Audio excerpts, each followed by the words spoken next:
ఈ శుభతరుణంలో ఈ సభకి అధ్యక్షత వహిస్తున్నటువంటి యువ నేత, అదేవిధంగా చిరంజీవి గారి వీరాభిమాని అయినటువంటి రాజా గారికి మన అందరి తరఫున కూడా ప్రత్యేకమైనటువంటి అభినందనలు తెలియజేస్తూ ఈ కార్యక్రమానికి విశిష్ట అతిథిగా విచ్చేసినటువంటి ఈ ప్రాంత నాయకులు, మా అందరికీ చిరపరిచితులు, మేమందరం కలిసి కాంగ్రెస్ పార్టీలో అనేక కార్యక్రమాలు చేశాం.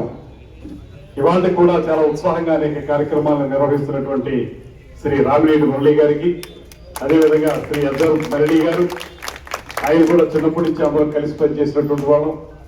అదేవిధంగా అల్లు శేషనారాయణ గారు, తెలుగుదేశం పార్టీ నాయకురాలు శ్రీమతి మాలే విజయలక్ష్మి గారు, కాంగ్రెస్ పార్టీలో ఇవాళ కూడా అదే ఉత్సాహంతో ముందుకెళ్తున్నటువంటి బెజవాడ రంగా గారు, అదేవిధంగా శ్రీనివాస్ యాదవ్ గారు, అదే ముఖ్యంగా నాకు చాలా కాంగ్రెస్ పార్టీలో ఉన్నప్పుడు చాలా ఉత్సాహంగా మాతో కలిసి పనిచేసినటువంటి చేపల చంద్రరాజు గారు, అనంతలక్ష్మి గారు, ఇంకా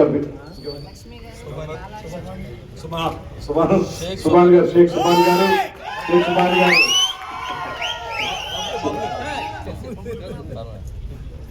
షేక్ సుభాన్ గారితో పాటు బబ్బులు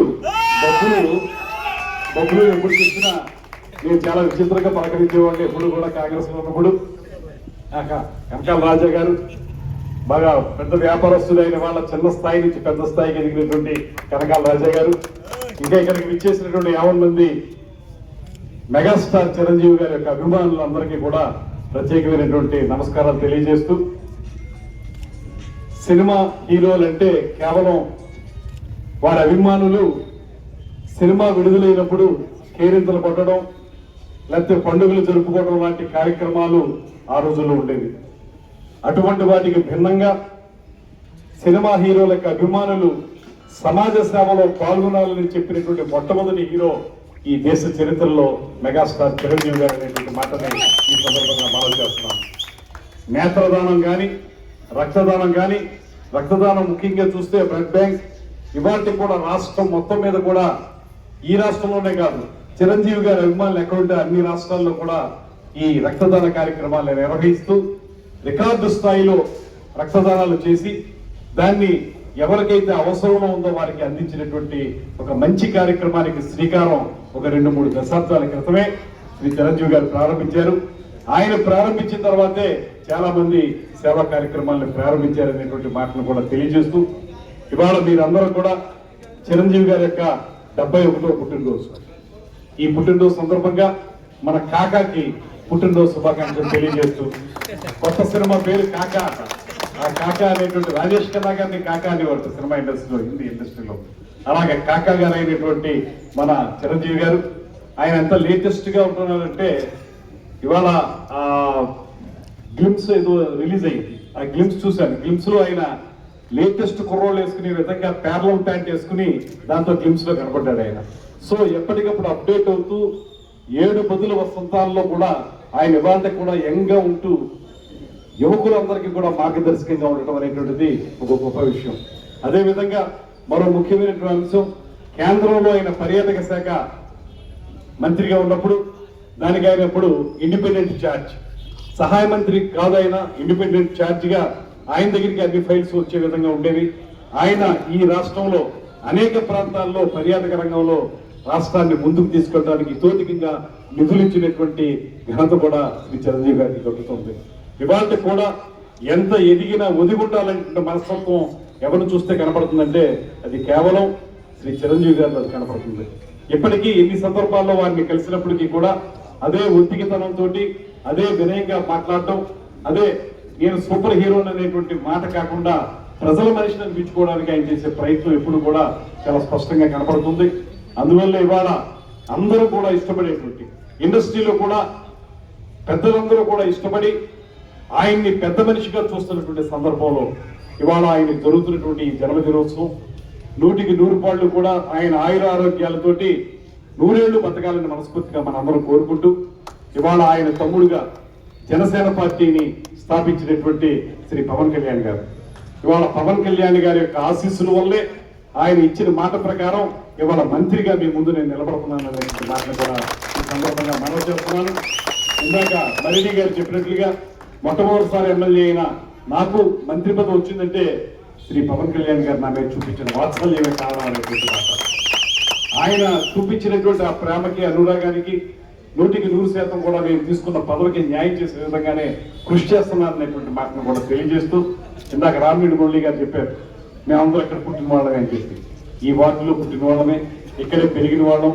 ఇవాళ రాజకీయ పరంగా నన్ను రాజమండ్రి రూరల్ నుంచి పోటీ చేయాల్సిన నన్ను నిడదవోలు పంపించారు. అయినప్పటికీ కూడా అక్కడ కూడా నిడదవోలు ప్రజానీకం పెద్ద ఎత్తున నాకు సహకరించి నన్ను ఎమ్మెల్యే చేశారు. ఎమ్మెల్యే చేయడం మాత్రమే కాకుండా మంత్రిగా కూడా చేసేలాగా ఆ నియోజకవర్గం ఉపయోగపడిందనేటువంటి మాటను తెలియజేస్తూ, దాంతో పాటు ఇందాక రామిరెడ్డి మురళి గారు చెప్పినట్లుగా రాబోయే రోజుల్లో రాజమండ్రిలో కానీ ఈ జిల్లాలో కానీ ఈ జిల్లా మంత్రిగా 100% అన్ని వర్గాల వారిని కలుపుకుని వెళుతూ, ముఖ్యంగా దళిత వర్గాల వారిని, మైనారిటీ వర్గాల వారిని ప్రత్యేకంగా వారి అవసరాల్ని తీర్చే విధంగా కార్యక్రమాలను నిర్వహిస్తామని, అదేవిధంగా మురళి గారు చేస్తున్నటువంటి కార్యక్రమాలు నిజంగా నాకు చాలా ఆనందంగా ఉంటుంది. అనుక్షణం కూడా రాజమండ్రి ఏదో రకంగా అభివృద్ధి పదంలో నడిపించాలనేటువంటి మాట, అదేవిధంగా అందరినీ కలుపుకు వెళ్లాలనేటువంటి ఆలోచన నిరంతరం చేసేటువంటి నాయకుడు మన రామిరెడ్డి మురళి గారు అనేటువంటి మాటను కూడా సందర్భంగా అమలు చేస్తున్నాను.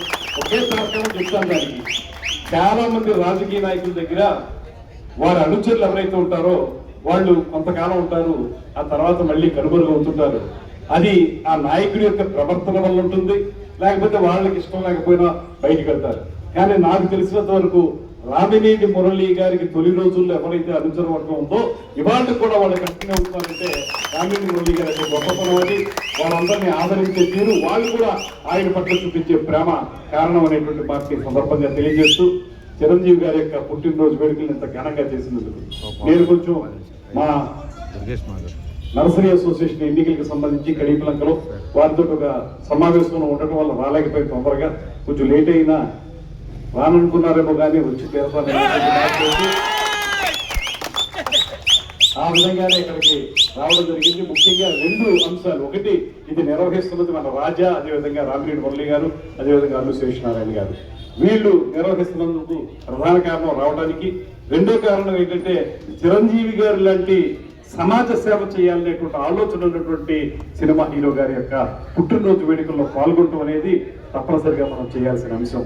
కేవలం ఆయన సినిమా హీరో అయితే మాత్రం అంతవరకే పరిమితం అవుతుంది. కానీ ఆయన సినిమాతో పాటు సమాజ సేవని, ఎవరికైతే కష్టాల్లో ఉన్నారో వారికి రక్తదానాన్ని చేయటం, దాంతోపాటు ముఖ్యమైనది వాళ్ళ ఇండస్ట్రీలో ఎవరు ఇబ్బందులు పడుతున్నప్పటికీ కూడా మొట్టమొదట స్పందించేటువంటి హీరో శ్రీ చిరంజీవి గారు అనేటువంటి మాట మనం గుర్తించాలి. చాలా మంది పేదరికంలో ఉన్నటువంటి అనేక మంది నటీనటులకి వాళ్ళ దగ్గరికి స్వయంగా ఆయన వెళ్ళి వాళ్ళ ఆరోగ్య పరిస్థితులను వాకప్ చేసి వారికి అంతో ఇంతో ధన సహాయం చేసి బయటకు వచ్చేటువంటి వ్యక్తి శ్రీ చిరంజీవి గారు. అలాగా మానవతా విలువలకి పెద్దపీట వేసేటువంటి చిరంజీవి గారి యొక్క పుట్టినరోజు బాగా జరగాలి. తద్వారా ఆయన నిండు నూరేళ్లు కూడా ఇదే ఆయురారోగ్యాలతో ముందుకు సాగాలని మనస్ఫూర్తిగా మనం అందరం కోరుకుంటూ, ఆ రకమైనటువంటి జన్మదినోత్సవ వేడుకలో పాల్గొనడం అనేది నాకు లభించినటువంటి ప్రత్యేకమైనటువంటి కార్యక్రమంగా నేను భావిస్తూ, ఇంత లేట్ అయినప్పటికీ ఎంతమంది ఉన్నారు, ఇప్పటికే చాలా మంది వెళ్ళిపోయారని చెప్పారు, కానీ ఇంతమంది ఇంకా నిలబడి ఉన్నారంటే చిరంజీవి గారి మీద అభిమానం, అదేవిధంగా రామిరెడ్డి మురళి గారు ఈ కార్యక్రమాన్ని ఆర్గనైజ్ చేస్తున్నారు కనుక ఇంతమంది ఉన్నారనేటువంటి మాటని మరొకసారి తెలియజేసుకుంటూ, ఢిల్లీకి రాజైన అమ్మకి కొడుకే అంటారు, లేకపోతే బామ్మకి మనవడే అంటారు. అలాగా మనం ఎక్కడెక్కడ తిరిగినా ఈ గడ్డ మీద పుట్టిన వాళ్ళం, ఈ రాజమండ్రి వాళ్ళని, ఈ ప్రాంత వాళ్ళని అనేటువంటి మాటని మీ అందరికీ మరొకసారి తెలియజేసుకుంటూ సెలవు తీసుకుంటాను. నమస్కారం. జై హింద్, జై చిరంజీవి.